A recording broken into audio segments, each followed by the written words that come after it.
we just got off the phone with Tony Hinchcliffe, friend of ours. How about one more time for the filthy little fucking chink that was just up here? All you fucking race traitors are hooping and hollering. A good friend of ours. Oh, we making a gunpowder.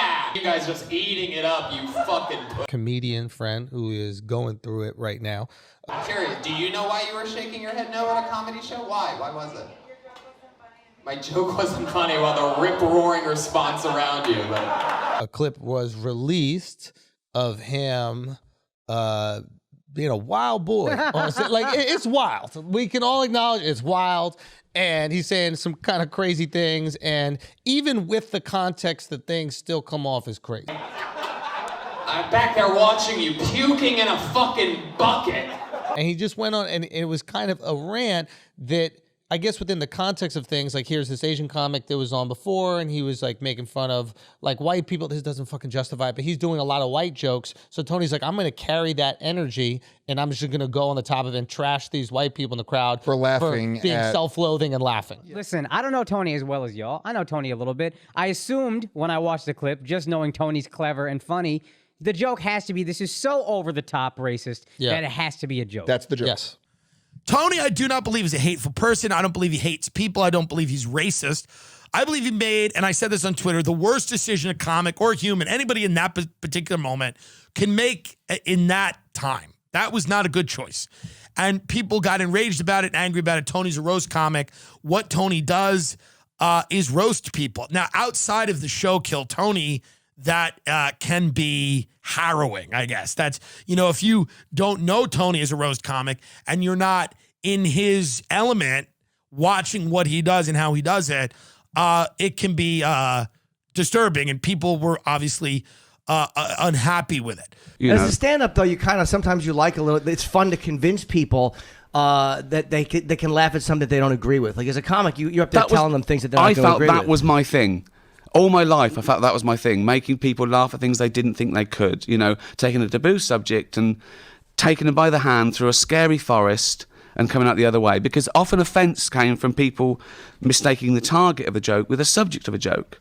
And I like to deal in those taboo subjects because no harm can come from discussing contentious issues. Like my shtick used to be being the boorish guy who said the wrong thing arrogantly, stupidly, you know, and coming down on the wrong side for comic effect, and trusting that everyone in the audience got the irony. But now I don't know if they do. Now I think half of them won't get the irony or not care for it. Where it's like comedians, we're supposed to be dangerous. We're supposed to say things that no one else will say. It's sort of like we're courageous for a living. Like you're coming to see like a delusional amount of confidence on a take. And I always say like, it's not our job to be right. No. Ever. Or, you know, I think we say something that's like kind of indefensible, and then we have to defend it with jokes and try to convince you. And at the end, we might be like, that didn't work, but we're taking you on like some journey. Yeah. I like the comics that are going up there and confusing you with the premise. I like somebody saying some wild shit and then trying to justify Prove it comedically, yeah. Yeah, like that. Or you're going to have some really, like painfully vulnerable story. Like make me feel some shit I don't want to feel and then make me laugh afterwards about it. Now, I'm not saying that that's what Tony was trying to do, right? No. But I do know Tony, and I know him to be a good guy. We don't ever want to stop trying to make jokes. We know that we're going to fail probably, if at best, 8 out of 10 times when we're trying a new joke. Maybe 9 out of 10 times we're going to probably have that fail rate. Sometimes the failures are going to be absolutely massive. So he's aware of that. And but that's the fun in this art form, is sometimes you fucking shoot a shot. It doesn't work out, right? You can't just diminish that. And I know that, you know, there's a lot. And I didn't, you know, the full sets, I think, provide a little bit more context. Still, it was probably not the best choice to make in that moment, but that's what being a comedian is. You do make choices. Some of them are good, some of them are bad, and it's hard, you know, seeing that, it's hard to see where the funny would have been, right? But a lot of people will say things and then look back at it and go, ugh, not great, you know? That's my time. I'm Tony Hinchcliffe. Welcome to the show. Just doing some reps, you know?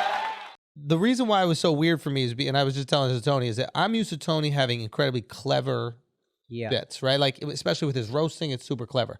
I see the picture of Patrice O'Neal right there, and it's almost become a hack point at this point, but it's really true. Like, he made this incredible point when he was defending Don Imus, right? Yeah. Where he said every joke comes from the same place, good or bad, right? Yeah. We don't know it's going to be good. Give we us don't know the it's going to be bad. opportunity to make something funny. We have to experiment. Comedians, we go into a comedy club environment sometimes completely blind. We have a brand new bit. We don't know if it's going to work, and we use the audience as a gauge to see if it's good or bad. And it's supposed to just exist in that moment, and then we figure it out. It takes 6 months to figure out if it's really good, and you get it to be perfect. And it's this sort of like, this song and dance that goes back and forth between the audience. If you don't give people the opportunity to make those mistakes, you're going to get people taking less chances. You're whittling down the quality of comedy. I 100% agree. 100% agree. I also think that that's mutually exclusive from apologizing for something that you didn't mean to do or went wrong. I remember one time I brought up Mateo Lane. Mateo Lane's a brilliant comic in New York. You know Mateo. Love Mateo. Or maybe when he got off stage, whatever it was. I was hosting a show and I brought him up and I said you some ignorant shit. No, I didn't say the F word.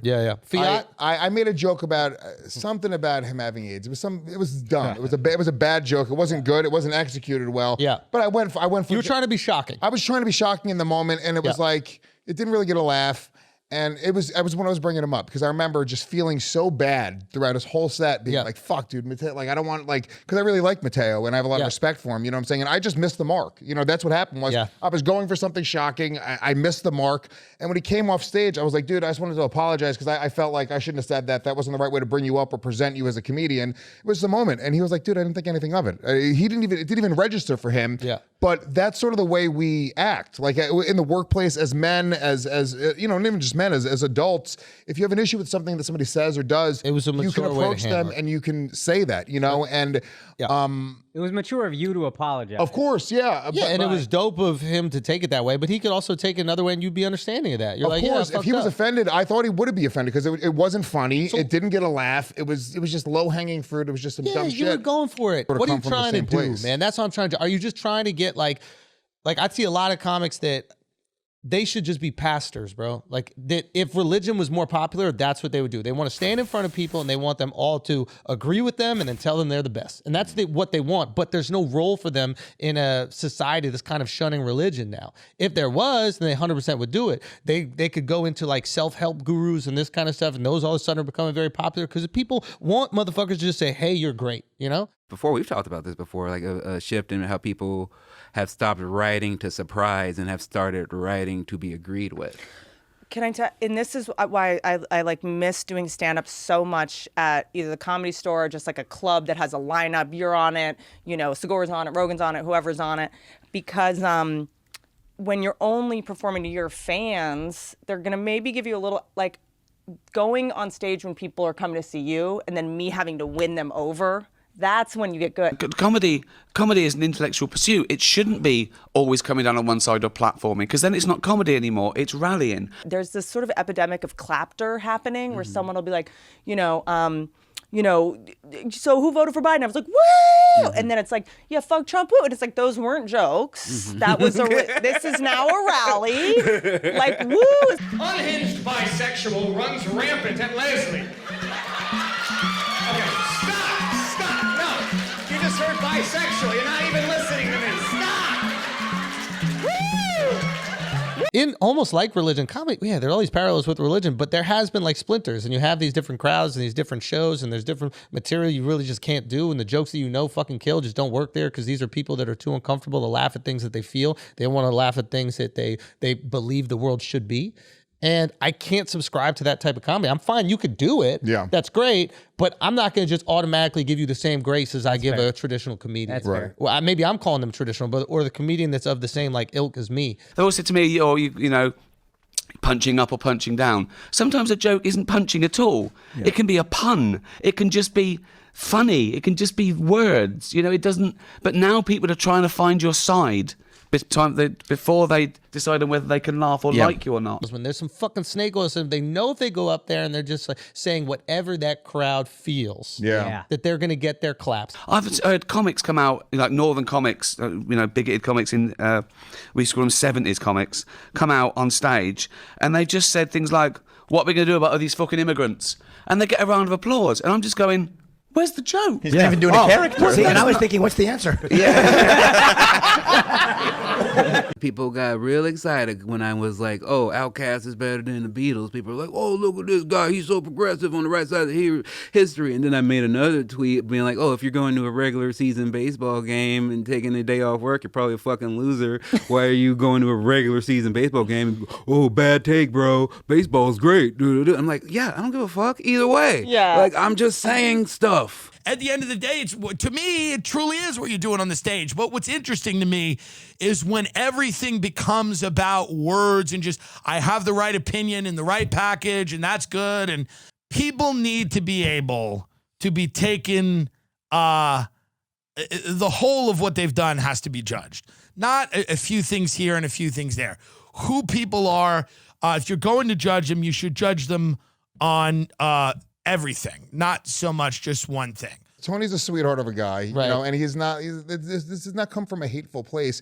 And I believe that the opener knows that because he does have the context. He knows who Tony is. He knows the brand of comedy that Tony does. Yes. Paul Rodriguez, you're not going to believe this. This is true. I was at LAX a couple months ago, arriving in from a gig on a Sunday morning, and I introduced myself to you. I said, hi, Paul, I'm Tony Hinchcliffe. I've been a stand-up comedian for 10 years.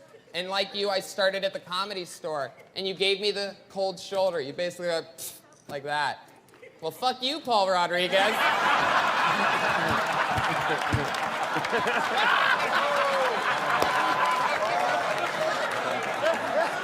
Here we are. Here we are, motherfucker. Paul, you were famous when I was a kid. What happened? Now you're the only Mexican I know that doesn't work.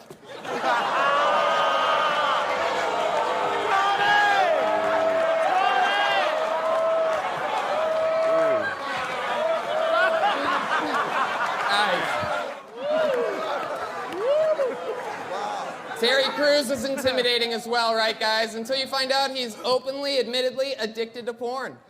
Yeah, that's right. Is that how you got those muscles? Beating your dick? Why do I feel like that thing hits back? Terry beats his dick so much, that thing looks like Michelet. It's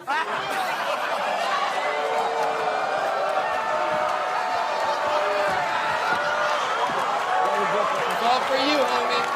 For you.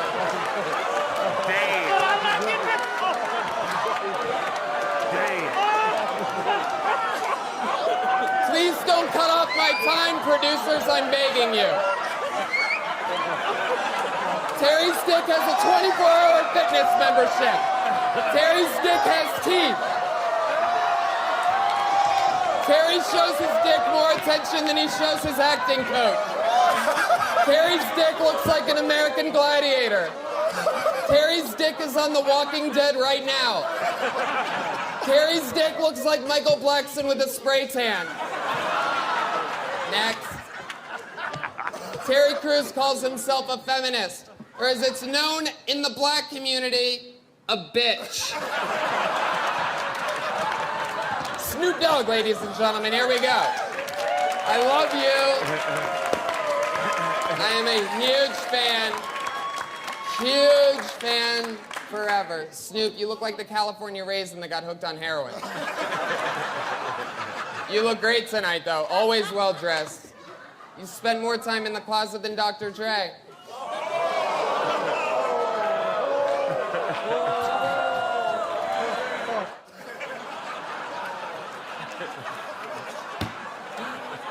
Snoop, you've been nominated for 17 Grammys, but never won. The only Grammy he could lock down was Martha Stewart. It's true. Snoop and Martha have a cooking show together, guys. When asked what it was like to work with a 75-year-old lady, Martha said, not that bad.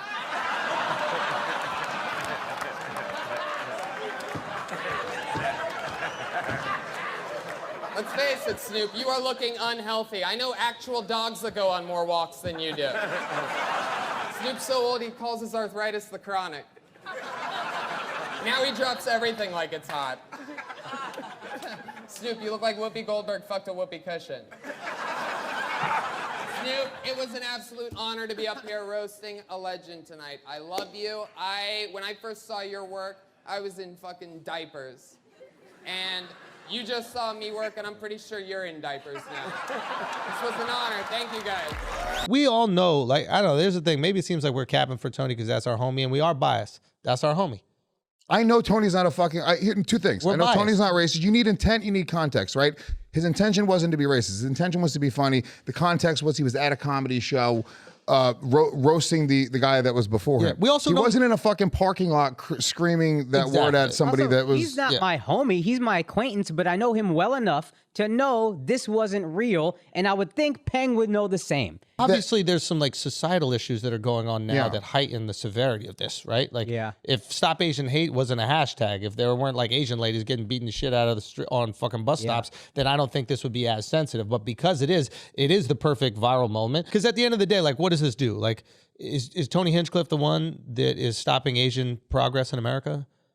Do you know what I mean? Like, I understand if like President Biden is saying something like this and you capture on footage, you're like, okay, maybe we should showcase this to the world. But I don't know if Tony is the one that's holding down Asia. Comedians, we've set this precedent, like, we're not going to apologize for everything, for anything, because we feel a little bit under attack with our material and if we want to stay like crazier jokes.